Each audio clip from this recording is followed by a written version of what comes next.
মণিমালাস ব্লগে তোমাদের সবাইকে স্বাগত আর অনেক ভালোবাসা। আজকে জন্মাষ্টমীর ব্লগ ভিডিও নিয়ে তোমাদের সামনে চলে আসলাম। একটু দেরি হয়ে গেল কারণ এডিট করা হয়নি বলে তোমাদের সামনে লেট করেই এটা দিতে হলো, তার জন্য অনেক সরি।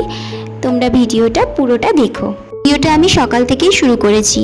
আসলে পুজোর দিনে প্রচণ্ড ব্যস্ত, তার মধ্যে থেকেও একটু একটু করে ভিডিও নেওয়াটা একটু অসুবিধাই হয়ে যাচ্ছিল। আর এই ব্যস্ততার মধ্যে কাকেই বা বলবো একটু ক্যামেরাটা ধরতে, কারণ ক্যামেরাম্যানও কিন্তু বাইরেই কাজের জন্য ব্যস্ত ছিল। যাই হোক, একটা স্ট্যান্ড দিয়ে কোনো রকমে আমি ভিডিওটা করলাম। সবার প্রথমে আমরা গপুকে স্নান করিয়ে নিয়ে তারপর আমি ভালো করে সুন্দর করে সাজিয়ে গপুকে বসিয়ে দিলাম। আজকে কিন্তু গপু সিংহাসনে বসে নেই, গপুর জন্য আলাদা একটা জায়গা রয়েছে, সেখানেই গপুকে কিন্তু বসিয়েছি। প্রথমে ভেবেছিলাম গপুকে দোলনা দেবো, মানে ঝুলনে যে দোলনায় আমি রাধাকৃষ্ণ বসিয়েছিলাম ওই দোলনাটাই দেবো, কিন্তু পিছনে আমি রাধা গোবিন্দের একটা ফটো রেখেছি। দোলনাটা দিলে রাধা গোবিন্দের ফটোটা পুরোই আড়াল হয়ে যাবে, সেই জন্য আর দোলনাটা দিলাম না। গপুকে এরকম একটা টুলের মধ্যে সুন্দর কাপড় পেতে, অবশ্যই হলুদ কাপড় পেতে গপুকে আমি বসিয়ে দিয়েছিলাম। আর সকালে দিয়েছিলাম ছানার পায়েস, তালের বড়া, মালপোয়া, নাড়ু, আর দিয়েছিলাম বাতাসা আর বিস্কুট। তো এবছর কিন্তু আমরা কোনো কিছুই হাতে বানাইনি, অর্থাৎ মালপোয়া, নাড়ু, তালের বড়া সবটাই কিন্তু আমরা মিষ্টির দোকান থেকে কিনে এনেছিলাম। আমার বিয়ের পর থেকে আমি দেখেছি যে যখনই জন্মাষ্টমী হয়েছে সমস্ত জিনিস কিন্তু হাতে বানিয়েই কিন্তু গপুকে দেওয়া হয়, কিন্তু এবছর আমরা সবাই মিলে ঠিক করলাম যে আমরা কিনেই দেব। সামনের বছর গোপাল সোনা আমাদের সবার শারীরিক অবস্থা ঠিক রাখলে পরে আবার আমরা আগের মতো হাতে বানিয়ে সব কিছু দেব, এটাই ঠাকুরের কাছে প্রার্থনা করছি। আসলে হাতে বানিয়ে দিলে পরে জিনিসটা যেমন সুস্বাদু হয় তেমনি পরিমাণটাও অনেকটা হয়। আসলে সবটাই তারই ইচ্ছা। আমাদের কিন্তু জন্মাষ্টমীতে কোনো অন্নভোগ হয় না, অর্থাৎ লুচি, সুজি এই ধরনের খাবারগুলোই কিন্তু গোপালকে আমরা নিবেদন করে থাকি। এমনকি গোপালকে যখন আমরা পায়েস দিই সেটা দিয়ে থাকি ছানার পায়েস। সকালে গোপালকে খাবার দেবার পর চলে আসলো দুপুরবেলায় গোপালকে কি দেওয়া হবে তার প্রস্তুতিতে। গোপালকে দুপুরবেলায় লুচি, সুজি, আলু ভাজা এগুলোই আমি ভাতে বানিয়ে দিয়েছিলাম, তার জন্য সেগুলোর জোগাড় করছিলাম আস্তে আস্তে। আর এদিকে আমরা প্রসাদ হিসেবে সবাইকে লুচি, ছোলার ডাল, পায়েস এগুলোই দেব বলে আমরা দুজন দিদিকে বলেছিলাম রান্না করে দিতে। মানে এনারা হচ্ছেন বলতে পারেন আমাদের কোনো অনুষ্ঠান হলেই এনাদেরকে আমরা আসতে বলি এবং দিদিরা কিন্তু খুব সুন্দরভাবে পুরো বিষয়টাকে ম্যানেজ করে দেয়। আর দুপুরবেলাতেও যেহেতু এই দিকটাতেই আমরা ব্যস্ত থাকবো, অর্থাৎ পুজোর দিকে ব্যস্ত থাকবো, সেই জন্য মাকে বলেছিলাম রান্নার পাটটা রেখো না, দুটো ডাল ভাত যা হয় দিদিদের করে দিতে। তো দিদি করে দিয়েছিল ডাল ভাত, বেগুনি আর পটলের তরকারি। তো আমাদের আর রান্নার কোনো ঝামেলাই ছিল না।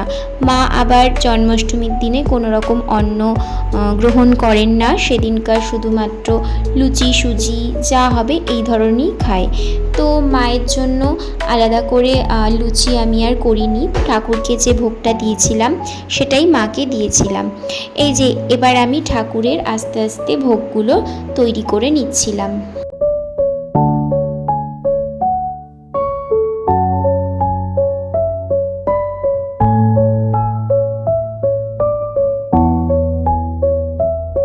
আমার গোপালের ভোগ তৈরি করা হয়ে গেছে।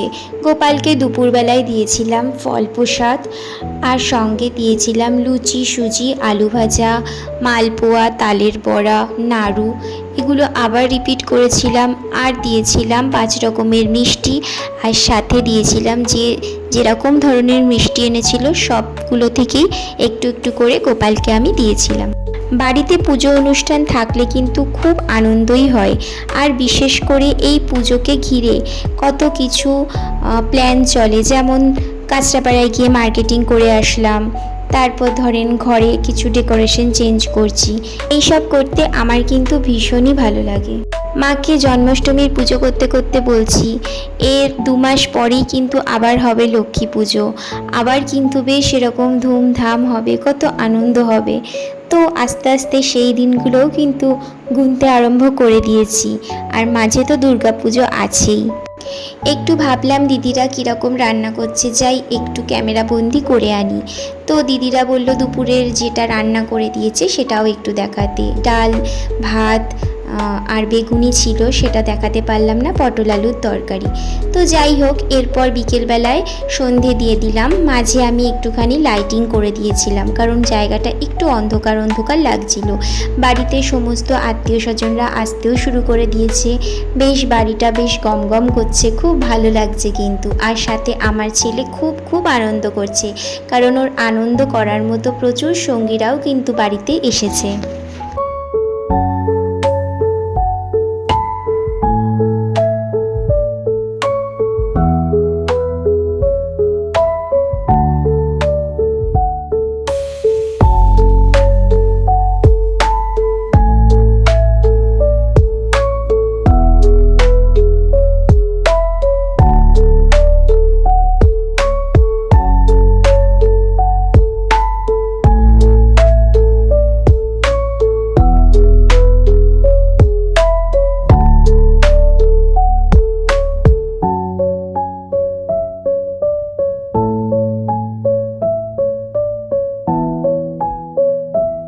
আগের বছর জন্মাষ্টমীতে আমাদের প্রচুর লুচি প্রসাদ নষ্ট হয়েছিল, যার জন্য আমরা বলেছিলাম দিদি এবছর কম করেই করতে। তো দিদি বলেছিল লুচিটা আমি ভেজে দিয়ে গেলাম, আর যদি লাগে কিছুটা করে নিতে। তো আমি যার ফলে বিকেলবেলায় গরম গরম কটা লুচি ভেজে নিয়েছিলাম। আমাকে সাহায্য করেছিল আমার মেজদি আর পিসি।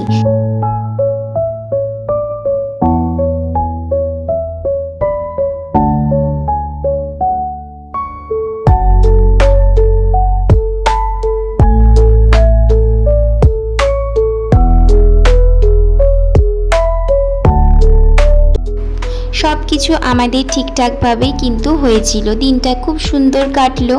সবাই চলে যাওয়ার পরে রাত্রিবেলায় আমি সব কিছু গুছিয়ে পয় পরিষ্কার করে সমস্ত ঘর বারান্দা মুছে নিয়ে চেঞ্জ করে রাত্রি 2টোর সময় আমি কিন্তু আবার গোপুসোনাকে জল মিষ্টি দিয়ে গোপালকে ধূপকাঠি দেখিয়ে তারপর শুতে গেছিলাম।